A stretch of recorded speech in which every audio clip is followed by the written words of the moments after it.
What's up, guys? Welcome back to another episode on Proven Power Cycles. For those who don't know me, my name is Eric. Today we are going to go over this GSXR1000. It's a 2018 GSXR1000.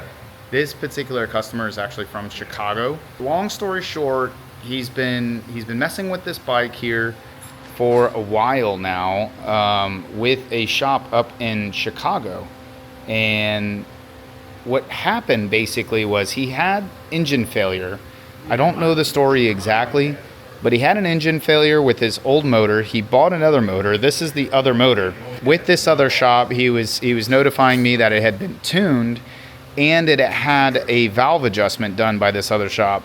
Well, come to find out, lo and behold, we found a crack in the cylinder head and the valves were just extremely out of whack.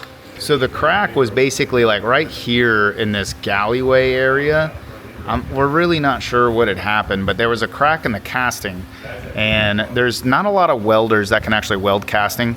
It's not an easy weld. Let me say that right now, okay? The ones that can weld it, they have some sort of method. I'm not sure. I'm not a welder, but it's really difficult because casting is very porous, and with it being very porous, it's hard to fill the welds to make it a strong weld. Basically, it's a strong connection, a strong mending point. So this crack was around this area, this galley. So like we said, it was just it was a difficult one to repair. It didn't make sense. So what we ended up doing is we ended up getting him another cylinder head to swap out. And Lewis is in the, I'm sorry, it looks like he got done with the valve adjustment this morning. He was in the middle of it last night. Looks like he finished the valve adjustment this morning, and that's why everything is nice and sealed up now. But the valves are still, the valve adjustment prior was just way out of whack. So the valves, the adjustment was so tight that the valves were never really closing. One of the complaints the customer had was that the bike would not idle until it got warmed up to 185 degrees. You basically had to hold the throttle open to 185 degrees and then it would idle out.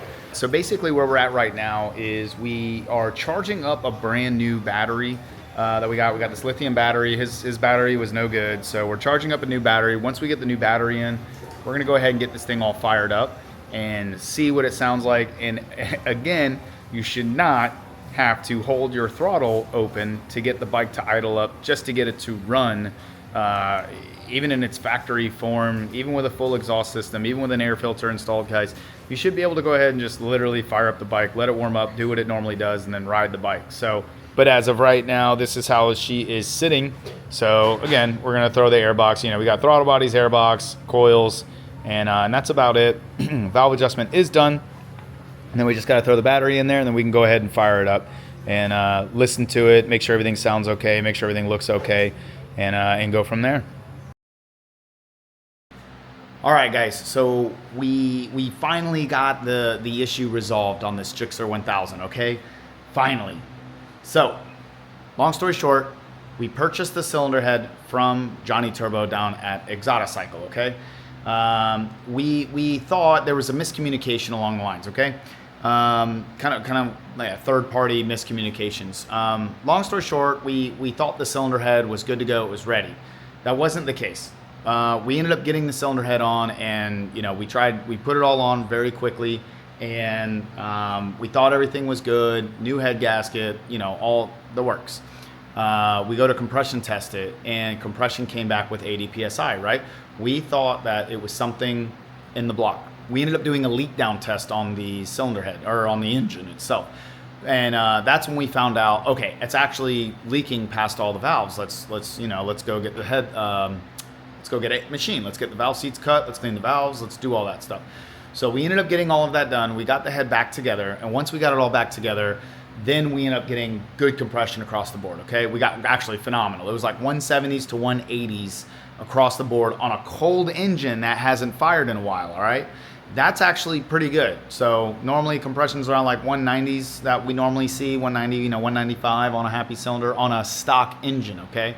We ended up getting like 170 to 180, something like that, consistently across the board. You know, again, this engine hasn't fired in a long time. It was a cold engine. So we ended up getting it all back together. So We're getting ready to get it over to the dyno, and once we get over to the dyno, we're gonna see what the owner wants to do. So right now, what we're gonna do, we're gonna get the bike all kind of put back together enough to where we can take it over to the dyno and see what it wants to produce, because it has been tuned before. So we're just gonna see what that tune looks like. So that's the next step in this process now that everything looks good, and we're gonna take it from here. So I have the 2018 GSXR1000. We got it on the dyno. So just to recap, we have the cylinder head all good. We have good compression across the board. I believe off the top of my head, it was like 170s, 180s on a cold engine, okay? That wasn't on a warmed up engine. It was on a cold engine. Compression looks great across the board. We were having an issue with that cylinder number 3, but we were able to get the compression back up, okay? All in all, we spoke to the owner and we talked to him about what was going on with the bike. We got him updated on everything. We said, great news, we don't have to go into the block. It ended up just leaking past the valves. We were able to get that rectified for you. So what do you want to do at this point? So we went back and forth, and as of right now, what we're gonna do is we're just gonna start with a 3-puller. So obviously it's not strapped down yet. We're gonna go ahead and get this thing strapped down, get it ready for the dyno, get the wideband plugged in so we can see our air fuel, get it strapped down so we can get horsepower, and then we're also gonna hook it up to where we can see torque. So once we do all of these things, and once we're able to, you know, get a readout on the dyno, which I'm gonna assume that it's running poorly, even though we fixed the cylinder head, I'm gonna assume it's running poorly. And the reason being is because, and I'll show you guys, let me grab the camera here.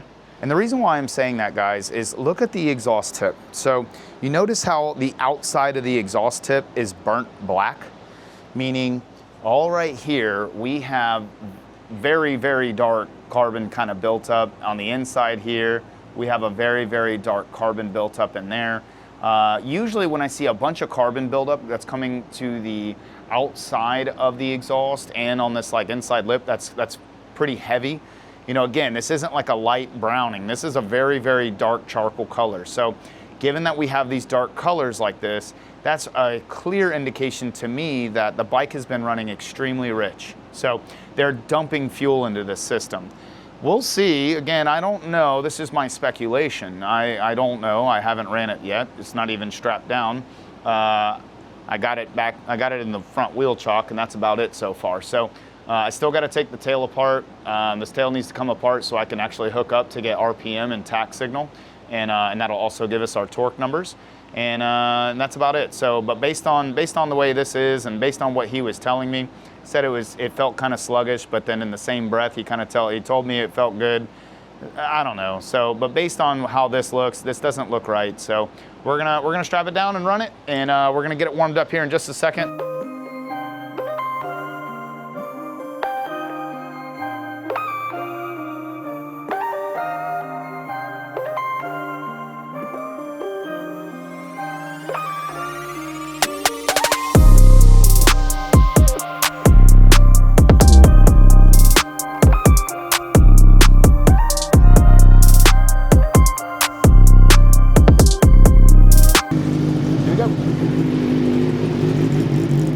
Already, look at this.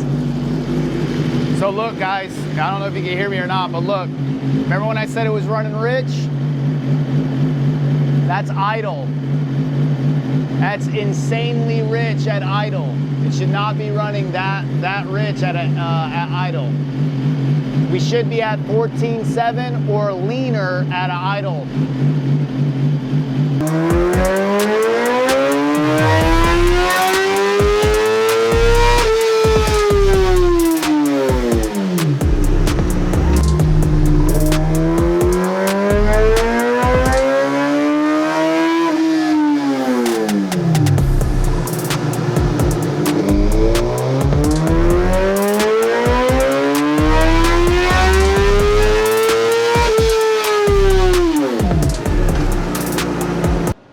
Guys, so we just got done running the GSXR1000 on the dyno, and just kind of like what I was already predicting, the bike is running pretty rich. So as you can see here, we were having an issue with the RPM pickup, so just to let you know, I'll kind of fill in the gaps, but you can see here, depending on where we did the stab, if we did the stab at a lower RPM, let's say around 4K, we had a very rich mixture, pretty much through the entire baseline pull, 12.27. If we go up here, probably closer to around like 7,000 to 8,000 RPM range, we're at 11.84. And even when we had a later stab, we're still dealing with a 12.6. So still on the richer side of the spectrum, okay? We also, let's say closer to like 10,000 RPM here, we have a 12.1 to a 12.5 AFR range, again, on the richer side of things. So that's kind of what I was presuming based on the exhaust, the muffler, but all in all, it's safe, it's just not ideal, right? So we could probably pull up a little bit of horsepower through this, not a whole lot. We're not talking about 10 wheel horsepower, we're talking about maybe 4 to 5 wheel gains that we're kind of looking at right now based on this. And then right here, this red one, if you will, if you guys want to look at this red pull, this was about 30 to 40% throttle. I just wanted to take a quick sample just to see what it looked like, you know, and then there we're actually dealing with very lean conditions. We're at 14, 14.1, 14.4, 14.3, you know, and this is again probably around that 7,000 to 8,000 RPM range when you're kind of like just kind of enjoying it, if you will, kind of doing these little roll-ons, rolling through. Let's say you're on the interstate and you're kind of trying to speed up a little bit, just kind of cutting through traffic, if you will, or just kind of getting out of somebody's way, or whatever, however you want to chalk it up. But that's usually kind of where we live a lot of times when we're in our partial throttle mapping. We're usually around that 20 to 40% range, and that's more or less what this is. And I just wanted to kind of show you guys what that looked like as well. So we did a quick little sample there. It's a quick little snippet, little cut, just to give you an idea of how it's running. So all in all, the bike's okay. You know, if it were me, I would retune it, but that's also me. I'm biased. I'm a perfectionist. I really enjoy getting it where it needs to be throughout all the RPM ranges and all the TPS settings. But again, not every tuner is like that. He did indicate that he paid honestly, he paid extremely cheap pricing to get this thing tuned last time up in Chicago. I think he said he paid $400 for a full dyno tune and the ECU flash, which is, it kind of shows, you know, this looks like it was kind of rushed through, in my opinion. This is just my opinion, guys, you know. But it kind of does. This looks like a $400 to $500 kind of tune, you know. It doesn't look like they really took the time to really map it out and get it dialed in. So, is it good enough? Yes. Could it be better? Of course it could be better. You know, we're obviously showing a very rich mixture all the way through the RPM range. And the one thing I really wanted to point out, actually, now that I just noticed it, was this top end power band. So this is like around the 12.5 to 14.4 range. And we're at 12.2 at the big end here, 12.4, 12.3, 12.4, 12.3, 12.4, you know, just, again, just very, very rich mixtures. And this is so easy to kind of correct. That's why I don't think they really spent a lot of time. They might have put a flash on it and did a quick pull and gave it back to the guy. That's what it kind of looks like to me. But ultimately, that's not what we would do. We would dial it in. But I'm going to call him. I'm going to get on the phone, talk to him a little bit about it, and see what he wants to do and kind of go from there. So, and the only other thing that I wanted to discuss too, and this is kind of a common issue that we see on a lot of these bikes that get wired in with a lot of lights and a lot of trinkets like phone chargers, GPS units, whatever. We see all kinds of wiring such as this, and you know, we got these butt connectors here because we told the customer we're having an issue with the battery. Now this is not his battery. This is a replacement that we found, but turns out this one showed charge, but it doesn't have enough juice to kick it over. But his battery is this little lithium battery that he bought, and he was wondering because we told him, hey, the battery's dead, and he you know, he's like, no, that's a brand new battery. I just bought that battery. And when I start seeing wiring like this, guys, this is a huge issue. When it comes down to like parasitic draw on the bike, this will definitely cause things like that, okay? When you have poor wiring done on the bike throughout the entire bike, you're going to run into parasitic draws, which are going to kill the battery very quickly. You know, he's got a light kit on here. It's got some funky wiring going on here with that as well. But when you start adding all of these little trinkets onto the bike, especially these Amazon pieces, you know, they're not the best quality. More than likely, I would give it a 90% chance he's got a parasitic draw somewhere on this wiring. He's got the OEM wiring cut, you know, he's got these things spliced in. We don't even know where these wires are running. They're running somewhere up in the front here, but you know, when you start having wiring like this, again, it's just gonna create issues on your electrical system. So, and in fact, it's also gonna pull power away from the ignition coils and things like that, your injectors. So, and it's not gonna let the bike perform the way it needs to perform. The only way to kind of counteract that is to get a very strong battery, not a very small lithium battery, but still a very powerful battery. Usually you need to kind of compensate for some of the draw. Now, not everything is going to draw a ton of amperage, but some of these things, you know, you start adding it up, it starts pulling amperage and voltage from the battery. So keep that in your mind for all of you guys out there that are wiring in light kits and charging kits and navigation and backup cameras and all of these things. Keep that in your mind when you go and you do these things, so that way you know you're not going to interrupt any of that, any of the charging or any of the function of the battery. And again, your more vital functions, such as your ignition coil and ignition coils and your injectors. So, all right, everyone. So I just got off the phone with the owner, and he said go ahead and retune it. I sent him over the graph and said, hey, take a look. It's running rich. It's not like it's running badly per se. It's not running in a dangerous area. It's just overly safe, let's say. It's just kind of flooding the system with fuel. It's not necessarily a horrible thing, but over time, same thing, it can create issues, just like running too lean can. So all in all, you know, he said, go ahead, I want you to retune it. I want you guys to do it. I want the bike to run good. So we're doing a readout right now on the ECU, trying to see what's going on with the ECU. Gonna see if we can even retune it, because as of right now, I don't really know.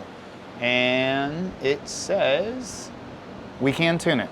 It hasn't been written by a different software, so we can retune it. So we're gonna go ahead and retune this bike now and put in our own mapping and kind of see what happens from there. So what I'm gonna start with is a base map, and I'm gonna put a map in there with someone with similar mods and just kind of see what happens, and then build the mapping up from there. And you know, again, make sure that it's running smooth as butter.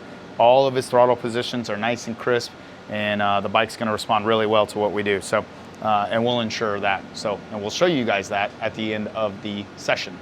I just put in a base map now. We're gonna go ahead and get this thing fired up.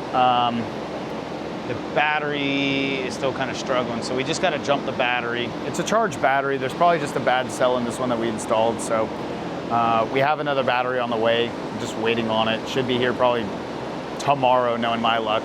But anyway, we're gonna go ahead and get started on the tune and see where it takes us here.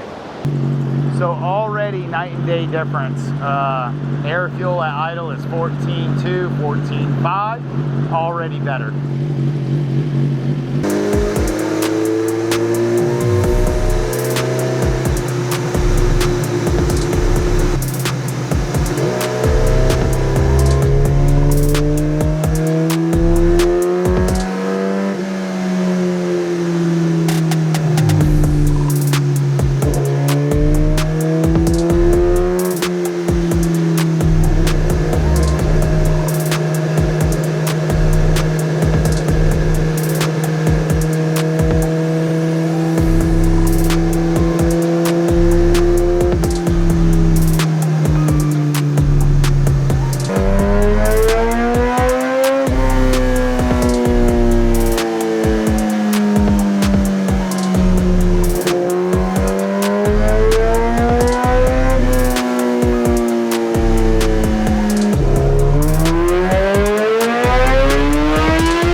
All right, guys, so we got the Gixxer all wrapped up. Lewis just got done putting it all back together. And I wanted to go over the graph really quickly. You know, clearly we went through the ringer with this bike with trying to figure out what was going on with that compression loss. I'm glad we got it all sorted out for the owner. I'm glad we found as many issues and you know, problems that we found. But all in all, Everything was resolved now. You know, went from a non-running bike, you know, where he's saying that before he had to hold the throttle open until it had 180 degrees on the coolant just to get the dang thing to run. And then after that, he said, you know, it ran okay. But truthfully, if the bike doesn't want to run or idle all the way up to 180 degrees, the bike's not running right at all. So, and anyway, on top of that, we ended up going through this bike, you know, pretty with a fine tooth and comb here, and it was running very, very rich, like we talked about, right? Very rich across the board. Now we got air fuel dancing along the dotted line here, which we have it targeted at 13.2. So all in all, we have it dancing all along that 13.2. So all the fiber optics, it's going to pick up every little bit along these along the run here. So with all these little this is like a 1 to 2% correction, 1%, 2% here. So these are very minor corrections that we had to make. So it came in at 171, ended up leaving at 180 wheel with 75 pound-foot of torque, now ending at 79 pound-foot of torque. And again, so we looked at the chain and the sprockets. They're in pretty rough condition too. He's starting to show signs of some surface rust on the chain. So recommending that he change that out as well. You know, the battery was under warranty, so it is under warranty is what he was saying. So he's going to change out the battery. We just ran a battery that we had here at the shop laying around. So he's going to go ahead and swap that battery out. And then I think that was really it all in all. The rest of it's running pretty dang good. So there's some little minor things that we're going to go over with him on the bike. But all in all, I mean, you can't really, that's not really anything to be upset about when you come in with a non-running bike and running poorly, you know, overly rich conditions and just not running correctly to, you know, running phenomenal, making more power than we expected. So I was expecting around 175 to 177 wheel. Even though it has a very fresh cylinder head on it, I still was expecting not as much, just given the other conditions that we were seeing, like, again, considering the chain and sprocket condition and things like that, of that nature. So all in all, very happy with the results. Very happy with the results. I can't wait for him to come down. This gentleman is from Chicago. I'm very excited for him to come back down to Florida and go on some test rides and see what the bike's all about. So I really hope you enjoyed this video. If you could, please give us a thumb up, a like, you know, a comment, share it, subscribe to the channel, all the good things. You know, to see more videos like this of diagnosing and going through the ringer with some of these bikes, fixing them, making more power, doing all of these things. If you guys could, really would appreciate that. Drop a comment down below. Tell us what you guys thought was the issue all along. Obviously, the cylinder head had an issue, but drop a comment down below. Tell me what you think of the bike and of the route we went to solve the problem. You know, I'm just curious. Let's have a discussion. So on that note, we appreciate you guys. We love you guys, and we'll see you on another episode.